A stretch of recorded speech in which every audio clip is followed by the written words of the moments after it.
Technical and Vocational Education and Training (TVET) means education that helps learners to acquire skills, knowledge, and attitudes needed to enter the world of work.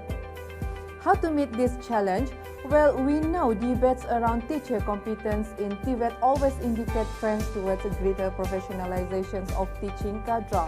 And it is argued that TVET teaching nowadays is becoming increasingly diverse and that workplace or industry experience. While a necessary and important criterion for TVET teaching is no longer sufficient on its own.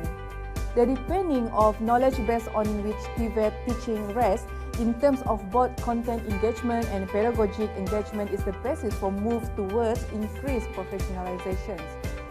We can say it in the simple form, the basis of TVET teaching can be schematized as the interrelation between three foundational dimensions. First, formal subject or technical knowledge. Second, pedagogic expertise. Third, practical workplace experience.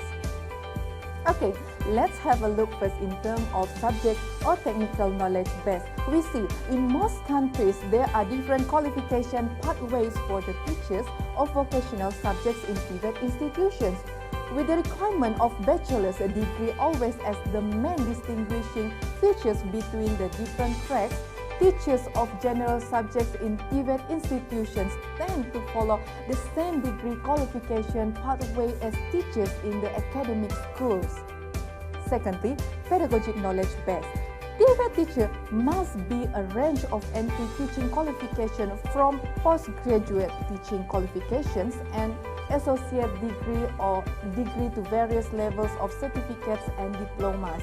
Where TVET teacher professionalization is taking place, initial entry into VET teaching is often, undertaken by technical universities or universities of technology that can offer the technical subjects which will be taught.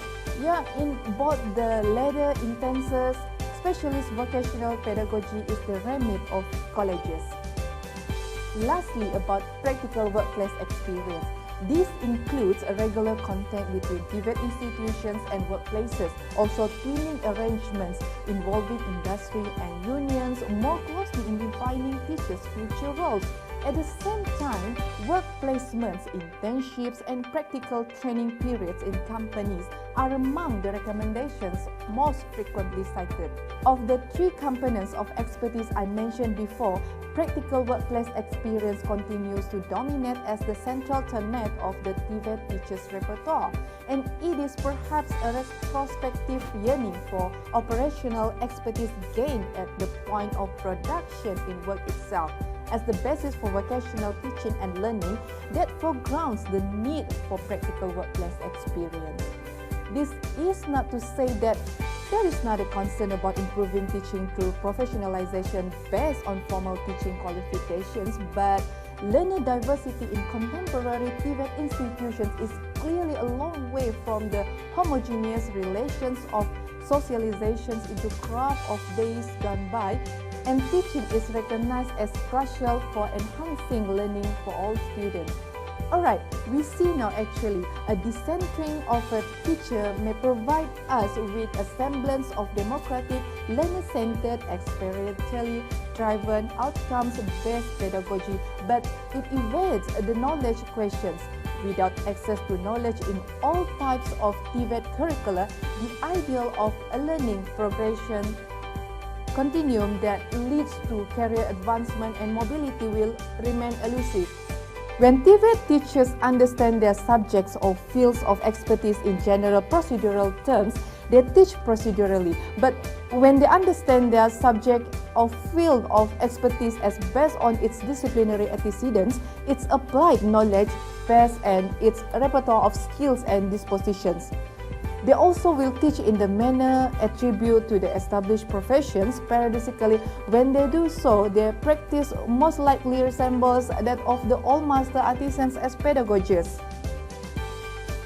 And the crucial difference is that their teaching expertise is no longer based on tacit or uncodified versions of practice, but on a codified, scientifically grounded knowledge base that inform practice.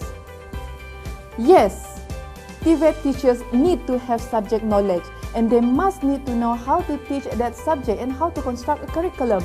This has to be the core of TVET and not the periphery, but in order to replace educational knowledge as generic with a stronger understanding of the relation between a particular form of knowledge and its pedagogy, we need to move away from the broad brush ways in which we often use the terms knowledge and practice, so that we grasp the constitutive effect that different forms of knowledge have on what counts as practice.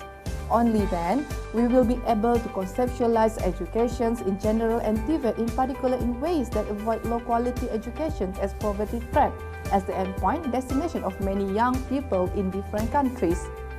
And only then we will meet the knowledge demands of innovation and higher order excellence.